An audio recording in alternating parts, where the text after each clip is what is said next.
rekrutujemy do sekty, słuchajcie. Teraz dla kontrastu powiedz coś mądrego.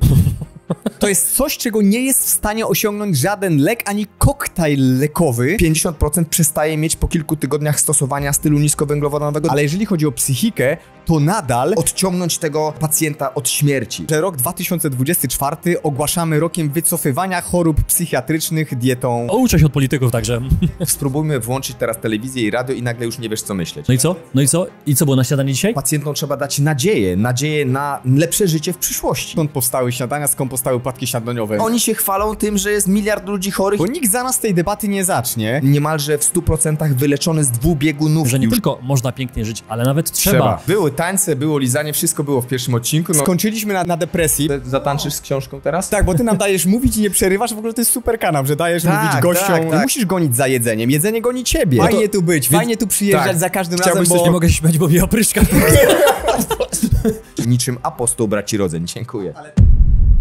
Gośćmi dzisiejszego odcinka są bracia Rodzeń. To lekarze popularyzujący zdrowy styl życia i wycofanie chorób metabolicznych. Metoda odchudzania, której uczą, pomogła wyzdrowieć już tysiącom osób. Na ich kanale YouTube oraz stronie internetowej znajdziesz sporo wiedzy dotyczącej stylu życia LCHF, keto.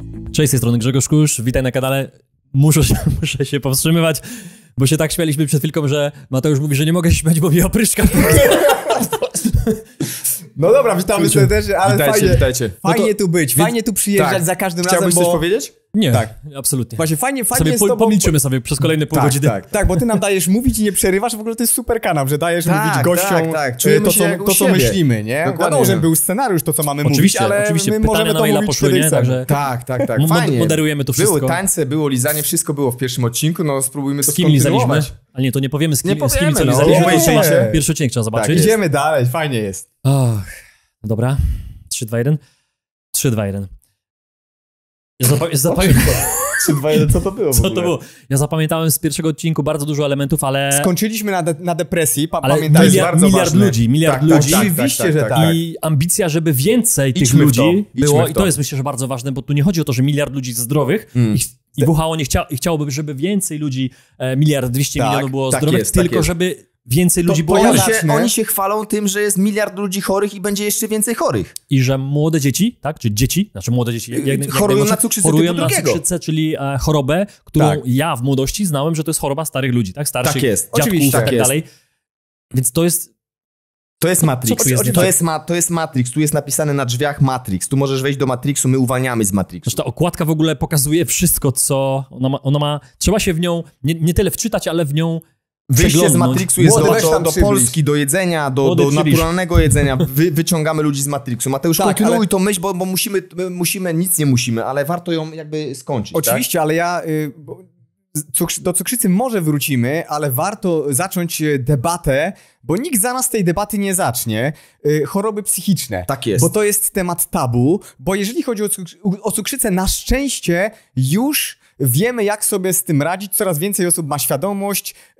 Przypominam, co roku 400 000 Polaków słyszy rozpoznanie cukrzyca typu 2 i na szczęście wiele osób zamiast ustawiać się w kolejce do systemu, powtarzam systemu, nie konkretnej osoby, nie konkretnego specjalisty, tylko systemu, bo my nie mamy nic do osób, do poszczególnych jednostek, tylko my mówimy o upadającym systemie, to zamiast się ustawić w tą kolejkę do systemu, który da złe zalecenia, czyli gwoździki do trumny, wchodzi na internet i wpisuje tak: jak leczyć cukrzycę, jak wycofać cukrzycę. Jak pięknie żyć. Na szczęście bezduszne algorytmy coraz częściej podsyłają takim pacjentom nasze filmy, nasze książki, terapeutyczne ograniczanie węglowodanów. Psychika. I dzieją się niesamowite rzeczy, to jest raz. Ale jeżeli chodzi o psychikę, to nadal praktycznie to jest czarna dziura. No. Czarna dziura, którą zaczynamy wypełniać, ale mamy podstawy do tego, żeby to wypełnić. To nie jest tak, że my sobie gadamy, bo dwie osoby się spotkały i stwierdziły, ustalmy pewne normy. tak, to tak odnośnie leków się dzieje.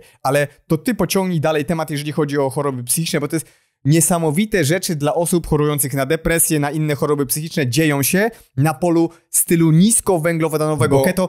Cieszymy się, że tak się dzieje. Ja lubię słowo nadzieja, bo pacjentom trzeba dać nadzieję na lepsze życie w przyszłości.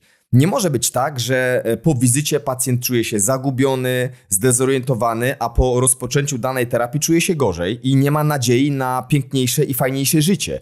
I styl niskowęglowodanowy, czyli terapeutyczne ograniczanie węglowodanów naprawdę daje dużą nadzieję dla osób chociażby z depresją, dla osób chociażby pod kontrolą psychiatryczną. Opisujemy w książce Terapeutyczne ograniczanie węglowodanów pewne badanie, w ogóle niesamowita historia. Jest pewna firma, która się nazywa Verta Health i to nie jest firma, której celem jest zarobienie jak najwięcej pieniędzy, gdzieś tam na którymś miejscu pewnie tak, ale ich celem nadrzędnym jest wycofanie 100 milionów cukrzyc. I teraz cukrzyca jedną już wycofali wiele, ale też przy okazji badań, które robią na podstawie tego zalecania stylu niskowęglowodanowego keto, wychodzi na to, że nagle okazuje się, że 50% pacjentów, którzy weszli w program terapeutycznego ograniczania węglowodanów z depresją umiarkowaną, 50% przestaje mieć po kilku tygodniach stosowania stylu niskowęglowodanowego depresję. Słyszysz to, Grzegorz?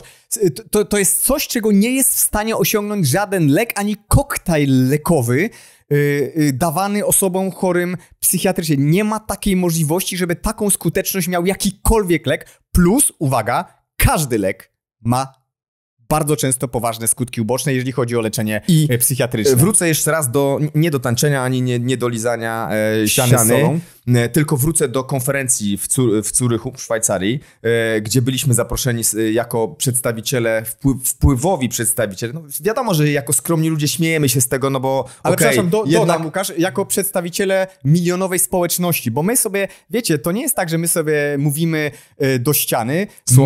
My jesteśmy przedstawicielami społeczności i tylko dzięki temu, że wy nas słuchacie, że wy nas polecacie, że wy nas lajkujecie i mówicie o nas, urośliśmy do rangi nie my, tylko bracia Rodzeń jako przedstawiciele ruchu, pewnego mocnego ruchu, którego krzyk zaczyna być naprawdę słyszalny na całym świecie. Ale to idźmy ale mogę skończyć, bo chodzi mi o to w tym Zurychu, w tej Szwajcarii, na tej konferencji, gdzie nas zaproszono, była niesamowity element, jeżeli chodzi o właśnie te choroby psychiczne. Miała wykład swój Baszucki, po angielsku to brzmi Bazuki, bo to jest pewna rodzina milionerów, których syn zachorował na dwubiegunówkę. Czyli to jest tragiczna choroba, dwubiegunówka, potężny, wysoki poziom samobójstw wśród młodych ludzi. Młodzi ludzie na to chorują. To polega to na tym, że mózg zaczyna funkcjonować jak taka sinusoida. Raz depresja, później mania. Później znowu depresja, dół, później mania i próby samobójcze. Depresja, dół. I teraz okazuje się, że ten syn został niemalże w 100% wyleczony z dwubiegunówki. Już od wielu lat jest w remisji. Zredukował niemalże do zera niemal wszystkie leki. Czuje się, że żyje w końcu, a nie jest przigupiony, jak ty mówisz, koktajlami leków. To daje nadzieję na przyszłość dla wszystkich ludzi, którzy cierpią na choroby psychiczne. Ja tutaj myślę, że nie mogę nie powiedzieć o pamiątce, która tutaj stoi po mojej prawej stronie. To jest... Ten kwiatek, tak? To jest przycisk YouTube'owy, okay. To jest przycisk YouTube'owy, tak. Nie nasz, bo my nie dostaliśmy za to, że nagrywamy takie fajne materiały, nie dostaliśmy, ale dostał taki przycisk Rawgor, który ostatnio niestety pożegnał się z nami i już go nie ma, bo cierpiał na depresji i sobie nie poradził. Właśnie. Także to było dosłownie miesiąc temu, był chyba pogrzeb Rawgora i mamy tą pamiątkę jego. Wow. Także myślę, że takich osób młodych, ja ostatnio rozmawiałem z Kasią Szewczyk i powiedziała, że z pewnym psychiatrą rozmawiała, że po prostu takich kolejek młodych osób, a wręcz dzieci, to nigdy nie było. I ty właśnie o tym wspomniałeś, że to jest szalenie ważny temat, który nie jest łączony z tym, co jemy, czym się nawadniamy lub czym się nie nawadniamy, co po prostu pakujemy do organizmu. A szalenie ważny, po pierwsze to, co ty powiedziałeś, jakby nadzieja pacjentowi. My mamy obowiązek pacjentowi dać nadzieję. Nadzieja u cukrzyka polega na tym, że przychodzi pacjent do mnie, siada i ja mówię tak: szanowny pacjencie, pana cukrzycę możemy wycofać nawet w ponad 90%, czyli większość cukrzycy świeżo rozpoznanej da się wycofać. To jest nadzieja. Tak. A nie masz jeść często, dam ci kolejny lek, ale nie ma nadziei, bo to jest choroba postępująca. I ci obetniemy nogę. Dokładnie. I teraz jeżeli chodzi o choroby psychiatryczne, trzeba dać pacjentowi nadzieję, ale przede wszystkim trzeba dać pacjentowi wybór.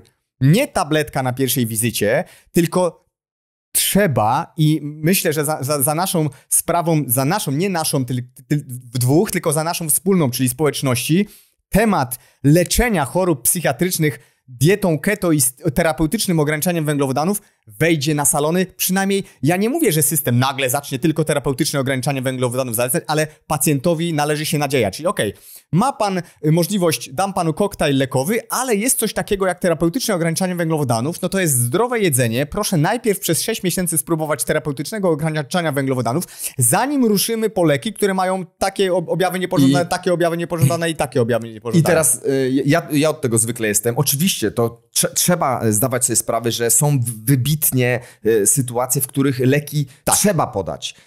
Po nieudanej próbie samobójczej trzeba w wielu przypadkach podać leki. W szpitalu bardzo często w napadach psychozy trzeba podawać leki. Czyli tak doraźnie, żeby odciągnąć tego pacjenta od śmierci. Ale trzeba mieć też cel odstawienia tych leków. Trzeba mieć też cel tej multidyscyplinarnego podejścia. Psychoterapia, relacje w rodzinie, jedzenie, aktywność fizyczna, słońce, witamina D. No nie możemy beznamiętnie podchodzić do człowieka jako do leczenia jednego objawu jednym lekiem i nawet co z tego, że nie mamy czasu jako pracownicy systemu? No i co z tego? No, pacjent wymaga podejścia, najnowszego podejścia, najnowszej wiedzy o terapeutycznym ograniczaniu węglowodanów. Na szczęście pierwszy dzień czystej konferencji, którą organizujemy, która jest znana na całym świecie, to jest dzień dedykowany edukacji lekarzy, psychologów, psychiatrów i pielęgniarek i dietetyków. To ja jeszcze, bo zdecydowaliśmy zresztą po konferencji w Zurychu, tak, wiem, że dodasz, że to jest Szwajcaria, Łukasz, halo, wszyscy wiedzą, że to jest Szwajcaria. Wszyscy wiedzą, Łukasz. Więc uspokój się już. To ogłosimy to, już o tym mówimy, że rok 2024 ogłaszamy rokiem wycofywania chorób psychiatrycznych dietą keto i też na konferencji, czystej konferencji we wrześniu, 21 września 2024 roku zaprosiliśmy sztos najlepszych na świecie psychiatrów metabolicznych, Georgia Eat. I niech to będzie tylko taka zapowiedź. Prosiła się Nina Teicholz, potwierdzimy to. Profesor Ben Bikman, potwierdzimy to. Już, Łukasz, uspokój się, nie możemy powiedzieć wszystkiego, bo to dopiero we wrześniu, ale to jest tylko 2024 roku. I to będzie coś niesamowitego, dlatego jest nadzieja i będzie coraz więcej nadziei dla tych chorób, które z jakiegoś powodu, ja myślę, że WHO ma na to statystyki. W 2050 roku wszyscy będziemy chorzy na cukrzycę tak jest. Hurra! I psychiatrycznie. Zaleczymy was wszystkich. Ale oczywiście geny są winne, jasne. Tak. Ale tak naprawdę w studiu jesteście tacy, a ja widziałem, że dzisiaj w samochodzie jadąc do mnie tutaj do Katowic słuchaliście najnowszych reklam aptecznych, także wiecie, co tam jest teraz w modzie i co trzeba brać. Także tutaj... Słuchaj, myślę, że tak naprawdę nagrywamy to w okresie powyborczym. Nie wchodzimy oczywiście w politykę, ale tak jedziemy sobie, zobacz, nic się nie zmieniło w naszym życiu. Dalej jest pięknie, dalej mamy te same wartości, dalej mamy to i tylko spróbujmy włączyć teraz telewizję i radio i nagle już nie wiesz, co myśleć. I teraz czasami trzeba zobaczyć, na co są narażeni ludzie, dlatego jednym z elementów zdrowienia metabolicznego jest nie słuchanie żadnego przekazu medialnego, chyba że jesteś gotowy na to, żeby posłuchać, zobaczyć, wyciągnąć właściwe wnioski. To jest tak jak z paleniem. Rzuciłem palenie, nie wyobrażam sobie, żebym sobie pyknął jednego papierosa i nie był uzależniony. Wiem, że jak zapalę, będę znowu palił, bo wtedy będę nałogowym palaczem. Ale podoba mi się, wrócę jeszcze do waszego hasła, bo dzisiaj o tym w ogóle nie mówiliśmy, ale hasło można pięknie żyć. Ja pamiętam pierwszy film, który ja zobaczyłem, najpierw była sytuacja, że ktoś powiedział bracia rodzeń, a ja mówię, kto? Nie wiedziałem, kim jesteście, więc to też pokazywało, że wy byliście w jakiejś bańce ludzi, którzy do was dotarli. Ja byłem w internecie, już nagrywałem, a was nie znałem. Tak. Pojawiło się to, że bracia rodzeń, ja was wygooglowałem, czy wyyoutubowałem, znalazłem was i nagle widzę, że tam są setki komentarzy, można pięknie żyć. Co to za sekta, nie? O co to chodzi w ogóle? Tak, świetne słowo. Mówię jak pomyślałem. Ale po tym czasie, kiedy my się znamy, to ja z moim zespołem, gdzie rozmawialiśmy o tym haśle, to uznaliśmy, że nie tylko można pięknie żyć, ale nawet trzeba. Że jeśli mając tę całą wiedzę, mając te możliwości, mając pieniądze, bo ktoś by powiedział, ojej, ja nie mam pieniędzy, nie mogę sobie kupić dobrej jakości mięsa, które często jest droższe, ale ile w aptece zostawiamy pieniędzy? Tak. My dostajemy ten wyrok często, będąc chorzy, dostajemy wyrok raty comiesięcznej przez kilkadziesiąt lat. To subskrypcja. Subskrypcja na leczenie, subskrypcja w aptece. Ja chciałem zapytać w ogóle, czy wy chodzicie do apteki, jak wchodzicie, to zamykają drzwi przed wami. Do apteki chodzimy. Oczywiście mówiłem, że aptekarze są po drugiej stronie, też mają dosyć tego wszystkiego Big Pharma, ale jeszcze wrócę. Mają targety, do których musisz dążyć, wciskać te suplementy. Nie chciałbyś tak pracować. Tych świadomych aptekarzy, którzy rozmawiają również ze mną, gdzie słyszę, że oni że oni są za wami, za nami, za tym wszystkim, ale czasami jeszcze nie mogą lub w tym momencie nie mogą tego kredyty, tego samochody, relacje, wiesz, to wszystko. Wróćmy do bardzo ważnego zdania, bo tutaj nas próbowałeś obrazić, może mówiąc sekta. Od samego początku tobie. Brawo, gratuluję, naprawdę fajnie, że się zaprasza gości i próbuje się ich zdyskredytować, ale będziecie mieli szansę obrazić mnie w swoim odcinku. Ale ja panu nie przerywałem, tak? Ja panu nie przerywałem. Świeżo po wyborach. Uczę się od polityków. Więc ja pociągnę ten temat, bo chciałem wykorzystać te 5 minut i właśnie rekrutujemy do sekty, słuchajcie, dzięki Grzegorz. Rekrutujemy do sekty, właśnie wykorzystajmy ten wywiad. Wymagania są następujące. Niezależne myślenie, to jest numer 1 wymaganie. Zależy nam na tym, żebyś jak najszybciej nauczył się tej wiedzy i poszedł w swoją drogę, niezależnie myślący człowieku. Tak, tyle. To są wymagania sekty. I zapraszamy do naszej sekty, a tak naprawdę... To się kupy nie trzyma. A tak naprawdę miejsc już nie ma. Lubimy dyskredytować naszych, może ja nie powiem wrogów, bo nie czuję, żebyśmy mieli wrogów, ale niektórzy złośliwie próbują to powiedzieć sekta, no ale my to oczywiście wzięliśmy i przerobiliśmy na własną korzyść i żart i witamy się bo od wielu dziesiątek dni robimy live'y codziennie o 9:00. Tysiące ludzi na live'ach i witamy się, cześć sekta, cześć sekta, cześć sekta, cześć sekta. No ale tamtym już nie ma argumentów. Ale wróćmy do Można Pięknie Żyć, bo to jest coś, co rzeczywiście my nawet mamy tutaj prawdziwe tatuaże. Wytatuowane tatuaże Można Pięknie Żyć. Zresztą członkowie naszej rodziny i sąsiad. Tak. Dzieci mamy za małe to jeszcze. Dzieciom jeszcze nie myślałem, że już też mają na porze. Nie, siadaj, tu masz mieć to wytatuowane. I kolczyki. Tatuś będzie dziarał. W każdym razie wracając do tego, to powstało zupełnie w taki sposób, że my wychodziliśmy z tego systemu, no byliśmy nieszczęśliwi, 20 kilo ciężsi, smutni i zaczęliśmy powtarzać, no można pięknie żyć, jak już tą wolność zaczęliśmy osiągać. To urosło do przywitania na zasadzie MPŻ, my teraz mówimy na siebie społeczność. Cześć MPŻ-ty, cześć można pięknie żyć. Taką koszulkę zrobimy tobie. MPŻ. Tak. Ja proszę. No. Emeczkę. Polówkę czarną, agent specjalny, dokładnie. Tak więc ty w golfach lubisz, widzę, występować. Teraz tak. Tu na golfie. W odcinku u was będę zupełnie inaczej, ubrany. Zobaczcie, rozumiem. Więc wracając do tego, że... U nas jest więcej też fanek, no to fanki będą zadowolone. Pozdrawiamy. Dobrze, nie mam już nic do powiedzenia. Mamy to. Dobra, teraz dla kontrastu powiedz coś mądrego. I w każdym razie to Można Pięknie Żyć rzeczywiście jest fajnie. Niektórzy myślą, ale żeście sobie marketingowo to przemyśleli.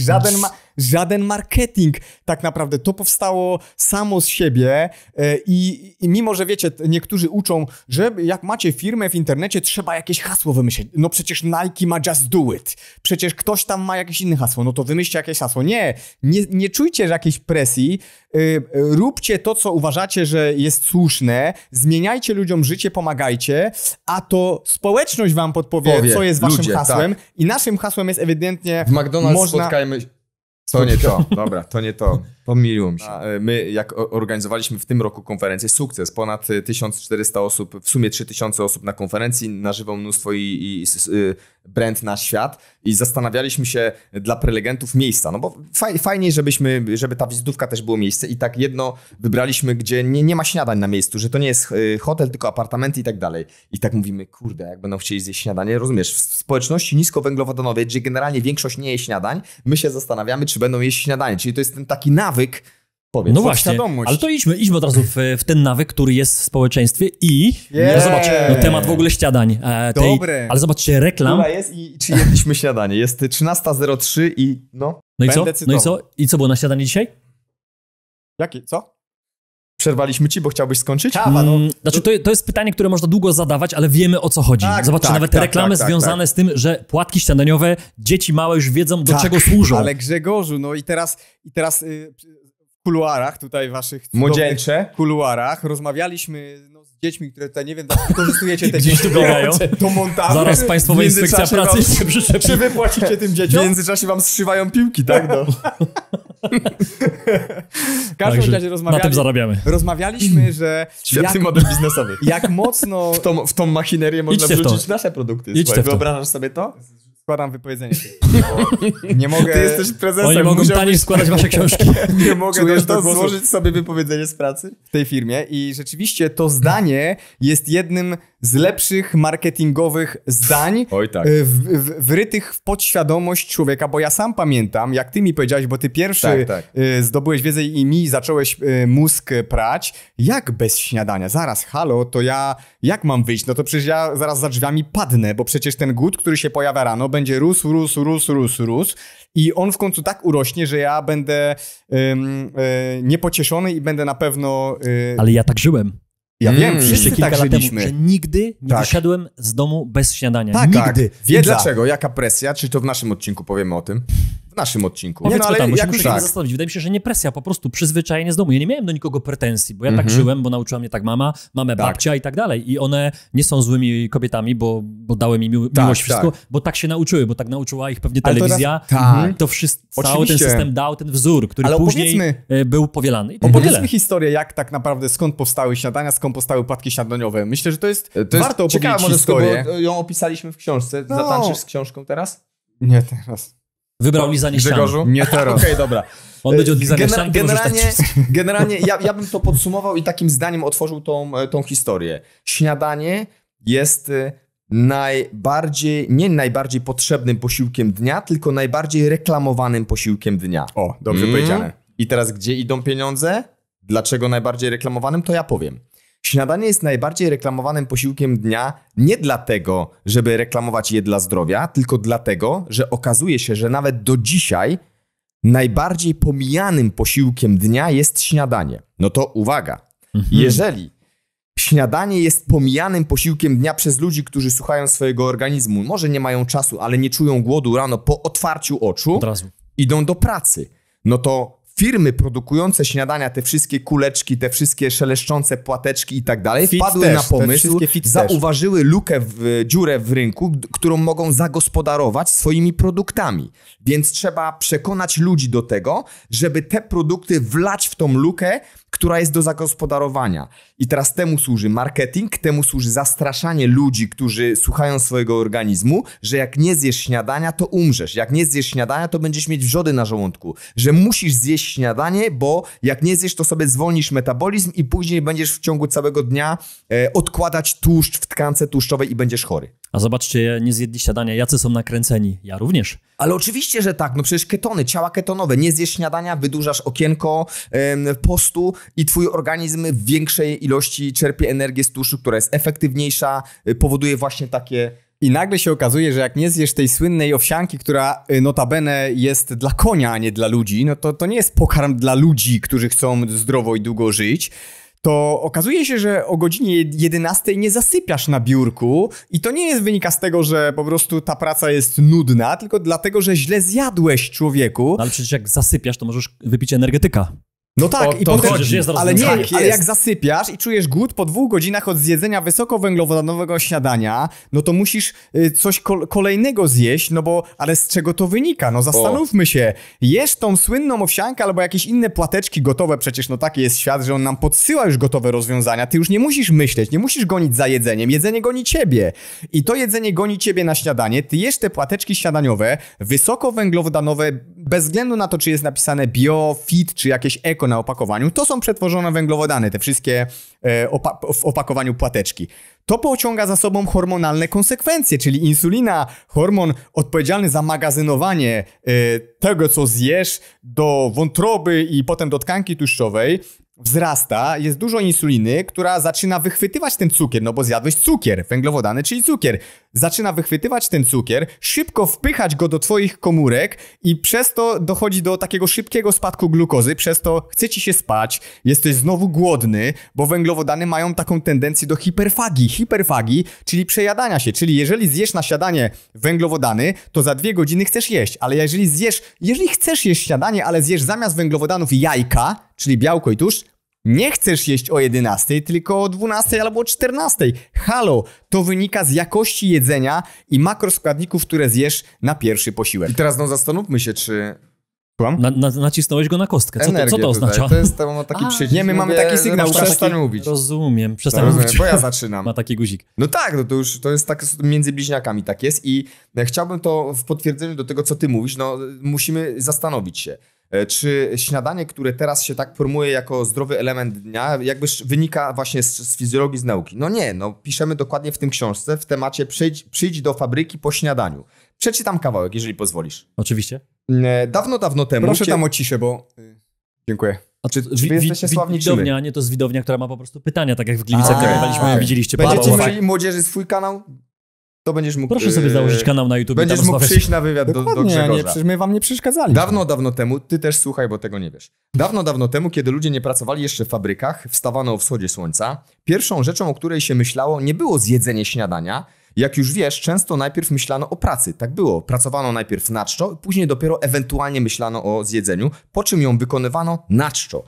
Wszystko się zmieniło, gdy ze świata rolnictwa, zbieractwa czy rękodzieła znaleźliśmy się w miejscu pod tytułem mamy fabryki, produkujemy na niespotykaną skalę, a do tego potrzebujemy pracowników od 8 do 16. I teraz ten pracownik miał być najpierw najedzony wcześniej, przed przyjściem do pracy, żeby nam nie przerywać tego ciągu produkcji, bo pracownik ma zasuwać, a nie myśleć o jedzeniu. I wszystko się zmieniło. Łatwiej było ustrukturyzować pracę tych niewolników, którzy bardzo często przez cały dzień w tych fabrykach podczas rewolucji przemysłowej spędzali i wtedy ustalano im 3 posiłki na przykład w ciągu dnia. Rzymianie jedli 1 posiłek w ciągu dnia, byli na klasycznym omat, bo im nikt nie mówił, że mają jeść 3 razy dziennie, bo idzie taśma w fabryce. Tak, ale ja nawet nie cofałbym się do starożytnego Rzymu, tylko jeszcze 20 lat temu dzieci jadły maksymalnie 3 posiłki dziennie.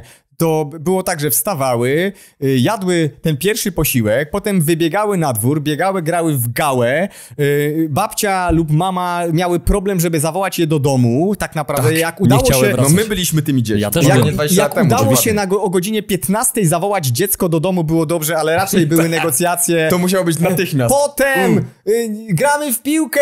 Za godzinę. Dokładnie. Potem I nie się było wracało. słodyczy przekąsków. Nam sklep z przekąskami musieliśmy zasuwać 5 km na wsi, bo i nie chciało nam się tam iść. A teraz, kiedy chcesz dziecko żywić w zgodzie z hormonami, z fizjologią, z logiką, słyszysz, że zagładzasz swoje dziecko. Bo dajesz tylko 3 posiłki dziennie albo śniadanie je o 11. Moje dzieci jak wstają na weekend, nie są głodne, jedzą o 12 śniadanie, jeżeli trzeba. I teraz to ja tylko jedno zdanie odnośnie dzieci. Proszę Cieszcie bardzo. się rodzice, że macie niejadki.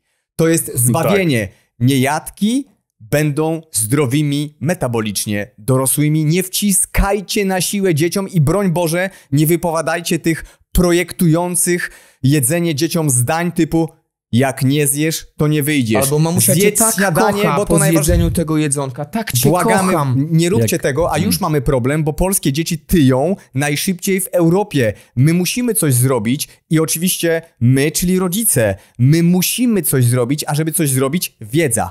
Zdrowie zaczyna się od wiedzy. Oczywiście czasami będzie trudno, ale to nie zwalnia nas z odpowiedzialności wychowywania zdrowych metabolicznie dzieci. Ale dlaczego ty nie zareagowałeś? Ty pozdrawiałeś swoich chłopaków. Ja też chciałbym pozdrowić Helenkę. Pozdrawiaj. Helenka, pozdrawiam cię. To może też małżonki. Chłopaków pozdrowić. A, małżonki. Pozdrawiamy małżonki. Pozdrawiamy was. Pozdrawiamy was. Dobrze, koniec bloku reklamowego. Dobrze. Tak, koniec? Koniec bloku. Tak. Ale słuchajcie, była mama, która mówiła też, że jak nie zjesz, to przyjdzie pan i cię zabierze. Jezus, no, który pan by miał tyle pieniędzy, Boże, tak, żeby takie rzeczy... Tak, ale okej. Czarna wołga to już...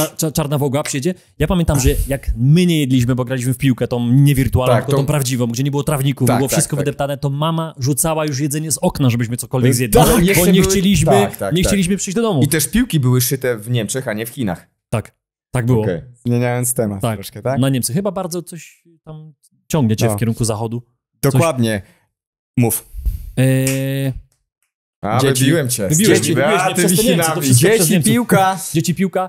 Ja chciałem zapytać w takim kierunku a propos betonu. Idźmy w branżę budowlaną. A propos betonu, no bo powiedziałeś, że chwilę temu on świetnie. On już wie, co będzie. W kierunku beton. Świetny temat, beton. No, to lubisz rozbijać beton. Ale razem jesteście jako świetnie rozbijacie betonu. Świetnie. Tak, napisaliśmy książkę o betonie. Tak? Mój temat. Skąd ta reakcja? Pogrążaj się dalej. Freud by się zastanowił, co z tym betonem. W życiu. No tak, już jesteśmy w Castorami albo Fobii. Tak. Poszły przelewy, Tak. Też od Niemców. Jakbyście ocenili, gdzie my jesteśmy na tej drodze, gdzie wy bardziej jesteście, no bo misja, którą obraliście 2 lata temu, bo powiedzieliście, że to jest 2,5 roku temu, gdzie wielu ludzi was hejtowało, gdzie znajomi, gdzie ludzie z systemu, gdzie wy wychodziliście z tego systemu lekarskiego, no bo przecież jesteście lekarzami i część wam mówiła, że to się nie uda, że tego nie można zrobić. I dzisiaj ilu na przykład z tych znajomych lekarzy, którzy wtedy nie chcieli za wami pójść, powiedzieć, że to się nie uda, że nikt tego nie będzie oglądał, że to nie działa, no przecież to jest wymyślone już lata temu, więc ludzie nie uwierzą, ludziom to nie będzie działać, a dzisiaj mówicie, że społeczność milionowa, że depresja, że to wszystko działa i macie naprawdę za wami mnóstwo przykładów, setki, tysiące, a może dziesiątki, a może setki tysięcy ludzi. I ilu lekarzy dzisiaj do was wraca i mówią, kurczę, my chcemy się przyłączyć na przykład, chcemy wzmocnić ten ruch? Mnóstwo. Oczywiście tak. Mnóstwo to jest dobre, to są dobre statystyki, bo to jest liczba. Bo rzeczywiście w odpowiedzi na twoje pytanie, początki były śmieszne były takie. Rzeczywiście. Najpierw się śmiali. Plus śmieszne, na pewno niektórzy. Śmieszne na zasadzie, bo ja pamiętam, jak Łukasz mi mówił o tej wiedzy, to ja myślałem, że on zwariował. Ja mówię, dobra, trzeba chłopu jakoś pomóc, dlatego że ta wiedza jest tak niewygodna dla twojego mózgu. Wyobraź sobie sytuację. Studiujesz przez 7 lat pewne zasady i pewne zalecenia i pewną wiedzę, którą uważasz za prawdę objawioną, bo jest przedstawiana przez tak zwane autorytety pod postacią profesorów. No, nie masz podstaw, żeby ich podważać. Nagle wychodzisz do systemu, zaczynasz pracować w tym systemie. No, jeżeli chodzi o choroby metaboliczne, nie za wielu pacjentom odwracasz choroby metaboliczne. Wiesz, że trzeba pacjentowi zalecać siłownię. Nie za wielu. Wiesz, że trzeba zalecać pacjentowi te słynne węglowodany. Nagle przychodzi do ciebie Łukasz i teraz przychodzę ja do kolegów lekarzy. Czyli ja przychodzę do lekarza, który jest w systemie. I nagle Łukasz mówi, że cukrzycę da się wycofać. No dobra, ja już się zaczynam wycofywać. Mówi, że węglowodany nie są potrzebne. Ja zaczynam szukać pomocy i telefonów do jakiegoś dobrego psychiatry. I teraz z czasem zaczynam widzieć, że to ma sens. Czyli ja zaczynam proces wychodzenia z Matrixa i zaczynam myśleć niezależnie. Kiedy zaczynam myśleć niezależnie, to wszystko, co mówił Łukasz i to wszystko, co my zaczynamy mówić, ma sens.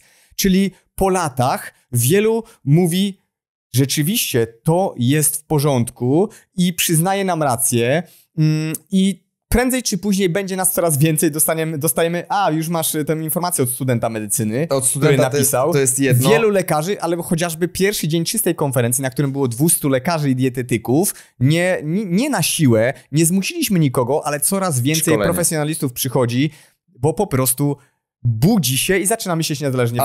Ale teraz coraz więcej pisze tak, jak na Instagramie w DM-ie. Witam kolegów po fachu, od 2 miesięcy jestem zwolennikiem diety keto dzięki waszemu profilowi na Instagramie. Mnóstwo takich informacji, ale też informacja od studenta, mogę go nie namierzyć, ale który mówi, kurczę, nie mam autorytetów na uczelni, z którymi mógłbym porozmawiać, ale po pewnym filmie u was o odwróceniu cukrzycy przeanalizowałem badania, na które wy się posiłkujecie, plus sam zrobiłem research i nagle cała grupa, cały rok jest za mną i następne ćwiczenia robimy dyskusję o odwracaniu cukrzycy.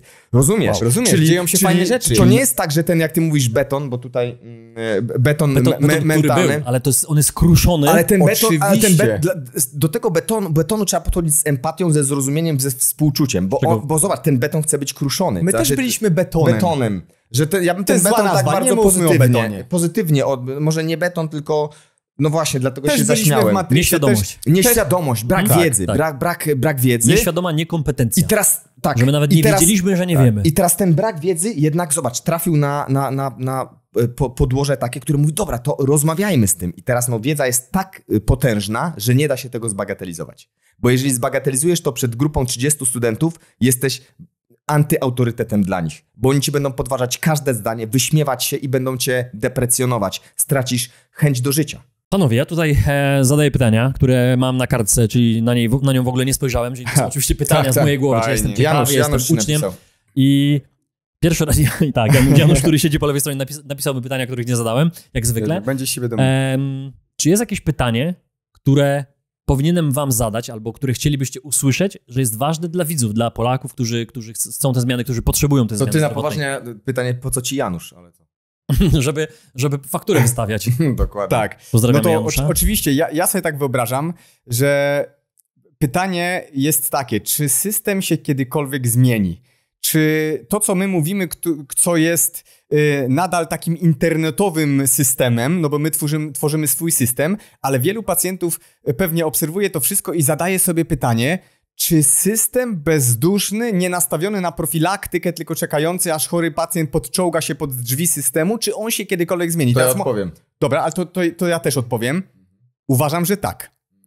Zdecydowanie uważam, że tak, ale jest warunek. On się nie zmieni jutro, bo przypominam, co się działo z papierosami. W latach 50. wszyscy palili papierosy, dzieci paliły papierosy, rodzice kupowali dzieciom papierosy, bo firmy produkujące tytoń przekonały miliony ludzi, że palenie jest zdrowe. Kobiety w ciąży, matki z dziećmi na rękach. Oczywiście. Nie? Dzisiaj jesteśmy w podobnym systemie, tylko że firmy produkujące jedzenie i firmy produkujące leki przekonują nas, że mamy jeść to jedzenie przetworzone, że słodyczami mamy dziękować, mówić dziękuję, kocham cię, wesołych świąt, słodyczami, które są potwierdzone już jest ich szkodliwość, ale zmieni się bardzo możliwe za 40-50 lat i kolejne pytanie, czy warto w ogóle to robić, skoro tak długo się zmieni? Warto chociażby, żeby nasze dzieci nie żyły w świecie osób chorych na cukrzycę. To ja odpowiem na twoje pytanie. Świetne pytanie, czy system się zmieni. Oczywiście też uważam, że tak. I nadzieję tutaj wiąże z obudzeniem się coraz większej ilości osób. No, wiemy dokładnie, jaki wpływ ma twój kanał na budzenie się wielu osób. Wiemy, jaki niesamowity wpływ na umysły ludzi mają wywiady z twoimi gośćmi.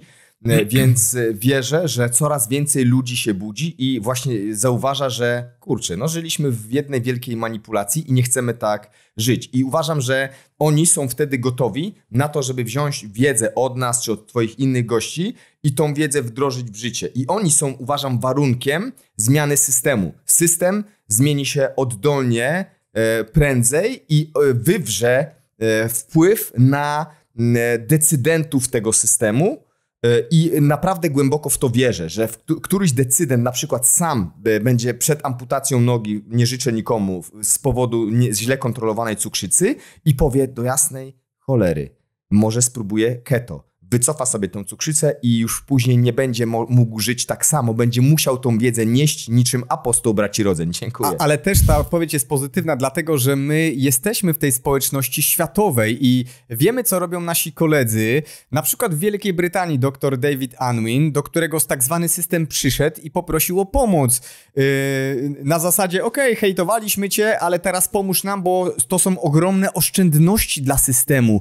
Halo, to są potężne oszczędności dla systemu, a system, przypominam, nie kuleje, tylko upada. Ćwiczy. Więc ktoś musi pójść po rozum do głowy i zacząć wycofywać choroby wycofywalne. Nie wszystkie choroby da się wycofać. My mówimy o metabolicznych, ale da się wycofać większość, czyli zaoszczędzić miliardy złotych dla systemu. I halo, naszych pieniędzy to pieniądze z naszych podatków, tak. Dokładnie. Bo czasami jest tak, że osoby zdrowe, które dbają o siebie, nie interesują się tematem, mówią, mnie to nie dotyczy, tak? To jest takie wyparcie, że dotyczy to ich, to oni są chorzy, to tamci są z problemem, to oni są w aptekach, mnie to nie dotyczy, ale dotyczy wszystkich, bo to jest nasz wspólny budżet. Jeśli trzeba będzie leczyć te osoby, a trzeba i jest coraz więcej, niestety jest coraz więcej dzieciaków chorych, więc budżet je leczy, nasz budżet, nie? To ja podłapię to, co ty mówisz i jeszcze myślę tak w kierunku końca, nie chcę tutaj się przed szereg, ale no wyobraźcie sobie, że jednym z organizatorów konferencji w Zurychu, na którą byliśmy zaproszeni, była jedna z największych firm ubezpieczeniowych na świecie, Swiss Re. I firma, w której interesie jest ubezpieczanie ludzi, później płacenie za ich leczenie, zauważyła, że pacjent na stylu niskowęglowodanowym żyje dłużej w zdrowiu, jest szczęśliwszy, ma mniejsze obciążenie chorobami psychicznymi, czyli to wszystko, o czym mówimy, więc w ich interesie jest przedłużać życie swoich klientów, ponieważ nie odkryje Ameryki. Oni będą dłużej płacić składki tym firmom farmaceutycznym i oni powiedzieli, że skoro oni będą płacić dłużej składki, to my będziemy obniżać te składki, czyli każdy członek tego systemu zwycięży. I to jest chyba jedyne połączenie biznesu i zdrowia człowieka, gdzie odnosi korzyści i biznes, i pacjent. Bo w dzisiejszym systemie jest połączenie biznesu, ale produkującego tabletki na choroby wycofywalne i pacjenta, który tak naprawdę dostaje te tabletki zamiast wycofać mu chorobę i odstawić te tabletki. No nie jest to w interesie Więc systemu. nadzieja jest właśnie w tych, uważam, potężnych firmach nie farmaceutycznych, tylko ubezpieczeniowych, bo to też jest big money. To są duże pieniądze, ale mają inne interesy niż ci, którzy chcą wepchnąć nam jak najwięcej leków.